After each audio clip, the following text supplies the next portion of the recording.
Welcome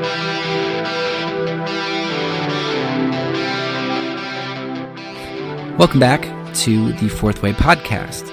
Today we are finishing up our look at just war theory, or the incoherence of just war theory, by viewing some of the different wars that the United States has been in and discussing whether those are just or not. So let's take a look at the Revolutionary War, the war that started it all for the United States. Was there a just cause? There are lots of reasons people tout as being why we went to war. Representation, or lack thereof, is one of the reasons given, as well as, when you really look at it, people didn't want certain taxes, and a lot of it was financial.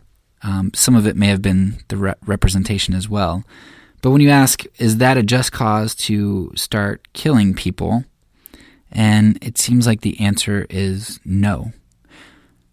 Even if you're going to say, well, look, the British fired the first shots, and once they killed people, then it became just to go to war with them.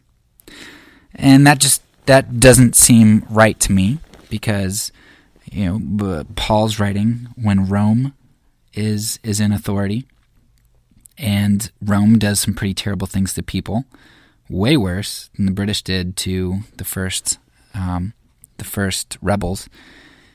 And you also have, I think it was Lecrae who talked about it. I don't remember exactly, but at one of these conferences here in Atlanta, Lecrae was talking about how it's so ironic that Americans, specifically white conservative Americans, uphold the Revolutionary War as this awesome patriotic thing and standing up for one's rights. But when the black community feels oppression, which it certainly does, you can just look at justice statistics, and there's so much disproportionate between the white and black community in terms of how justice is divvied out and all that. But when you have something like the Black Lives Matter movement or other movements, if you think that one is compromised by something, but when you have black people who have movements that have some sort of violence in it, then we say that those are illegitimate and those are just so wrong and that's un-American, which is ridiculous, because if you've got a community who is literally having violence done to them unjustly, what is the difference between that community rising up in violence and what the early colonialists did, rising up in violence in response to violence by the British? There really is none. I mean, there's no difference in the terms, in the ideas of rebellion. The black community feels like they are not represented, and they aren't, because, it's getting better, but they aren't represented to the same extent that white people are, but proportionally. We justify the Revolutionary War when its basis for just cause is just ridiculous, and then we deny that right to other people. Right, the French Revolution, we were against that. So many other revolutions we're against. If it doesn't help us politically, we're against it. But because we're Americans, we love the Revolutionary War, even though there was not a just cause. Legitimate authority for the Revolutionary War? No way. We fought against our king.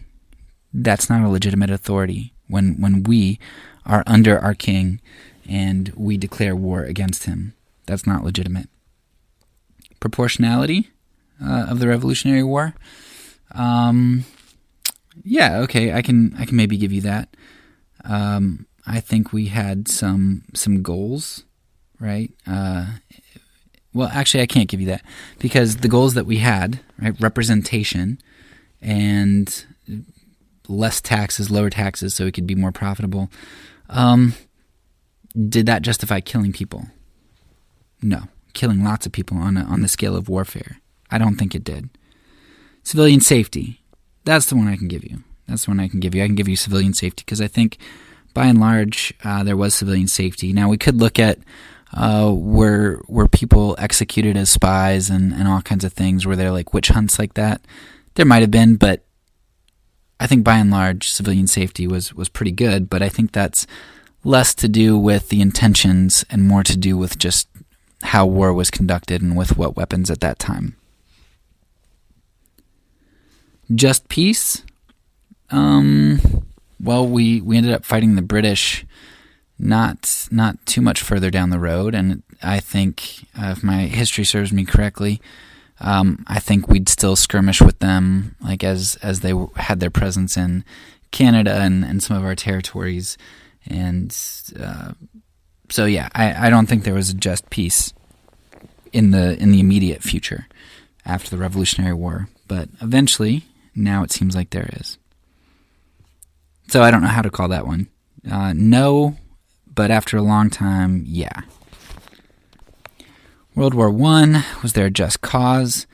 It doesn't seem like it because we were content to sit out for a long, long time. A lot of people want to use Lusitania to justify going to war because they killed a bunch of Americans, but Americans were on a ship that, these ships were carrying lots of materials and weapons and ammunition to other countries. So if you're on a ship that's carrying products of war, it seems like you're fair game, and that goes back to our how do you distinguish combatants from non-combatants? Right? We have problems with ISIS or Hezbollah or whatever they're called using like holding up in hospitals and other places, and then when Israel bombs them and kills some civilians, we're like, well, what were we supposed to do? They were hiding in the hospitals. But that's exactly why we went. One of the reasons we went to World War I was because we basically had our civilians on military targets. And another reason that we went to war, the main reason, from my understanding, is because we were owed like $1.5 or $2 billion by the Allies, and we only owed like $8 million by the Germans. And the Allies said, hey, look, if we lose this war, which it looks like we're going to do soon, without your help, then we can't pay you back. And what do you know? We enter the war. So just causes, we're perfectly content to sit the war out for a long time, and we only entered when we knew we needed the money, and we used the Lusitania as an excuse. Legitimate authority for World War I, yeah, it passes. Proportionality, or reasons, I guess so. You could say that we went in with the objective of overthrowing the aggressor, Germany. Civilian safety, no, lots of civilians killed. Reasonable success, once we entered, yeah, there was reasonable success. And just peace, no, it fails just peace. Because out of World War I came World War II and Hitler. Now let's take a look at everybody's favorite war, who they think, this war is absolutely just. World War II. Was there a just cause for World War II for the United States? Absolutely not. We retaliated against Japan, right? Revenge was the reason we entered World War II. If it wasn't, we would have entered World War II long before. We were perfectly content to turn away fleeing immigrants and Jewish immigrants who were escaping the horrors of what was going on in Europe. We didn't care enough to accept them on our shores in great numbers, and we didn't care enough to enter the war to help them. It wasn't until we got bombed and we wanted some revenge that we entered World War II. So, no, I don't think we had a just cause. Or at least, if we did have somewhat of a just cause, it was largely overshadowed by other interests as well. Was there a legitimate authority? Yes. We're going to find legitimate authorities in all the rest of our wars. Was there proportionality? Sure, I guess we could say that there was proportionality in the sense that we had clear objectives, but in terms of the means we used, which this proportionality then goes into civilian safety, World War II fails both of those because you've got the 2 atomic bombs, you've got the bombing of Dresden, the firebombing of Tokyo, which was even worse than the atomic bombs.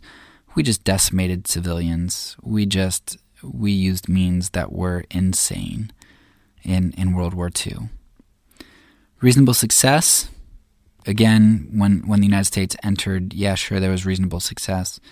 And just peace, there was just peace in terms of Europe.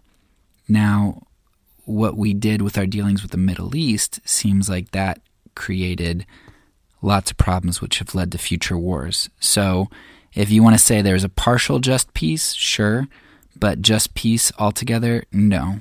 We were concerned about the white Europeans and them being happy and them being our friends, but we weren't concerned as much with the Middle East and what was going on there and their relationship with us.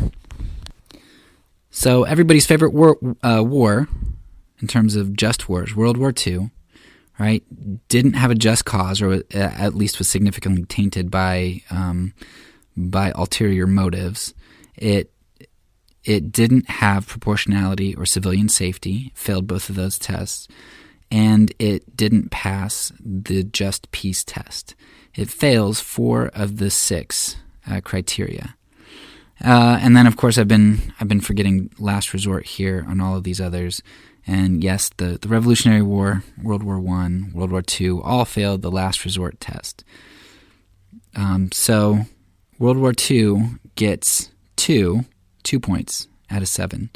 It gets the legitimate authority point, and it gets the reasonable success point.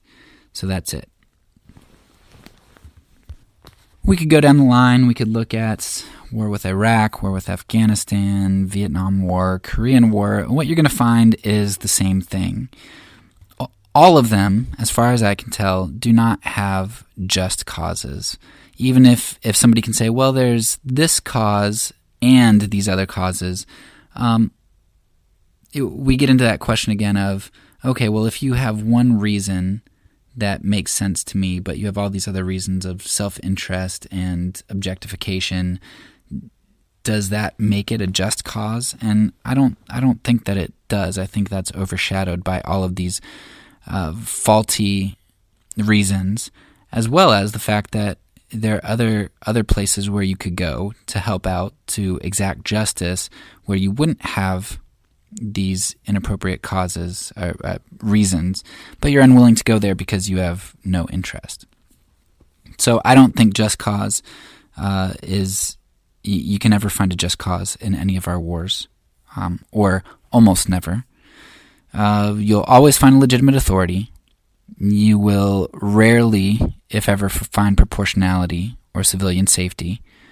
You, at least with the current United States and our power, you will find reasonable success in a lot of places, and you will almost never find just peace or last resort, because just peace, how do you get that out of violence, which is cyclical and self-perpetuating? And last resort, how are you going to say that there were no other creative ways that you could have resolved the situation, rather than seeking immediate results or revenge or whatever else you're seeking? Yeah. So I feel free to push back and question some other wars. Maybe I'm missing that you think we're justified, but I think you're going to find time and time and time again that just war is more idealistic than nonviolence. And you're going to see that borne out in the research, which shows the success rates of violence versus nonviolence. And I think it just makes sense from a Christian perspective of understanding reconciliation and how violence breeds more violence, and how peace revolves around self-sacrifice and patience. And that's not something you're going to get from the use of war. So just war theory, it's idealistic, and I think it's a misnomer. It's an oxymoron. You can't have a just war from a human perspective. We could talk about the Old Testament wars, the holy wars, whatever you want to call them, and God's decrees and that kind of thing. And I addressed that in season 1, and you can go back and listen to that.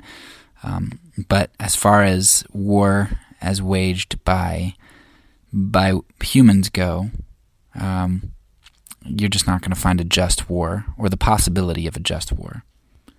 And even logically, I don't even know if a just war is logically possible, because as I've shown in the past 7 or so episodes, there are way too many internal inconsistencies, and it just falls apart.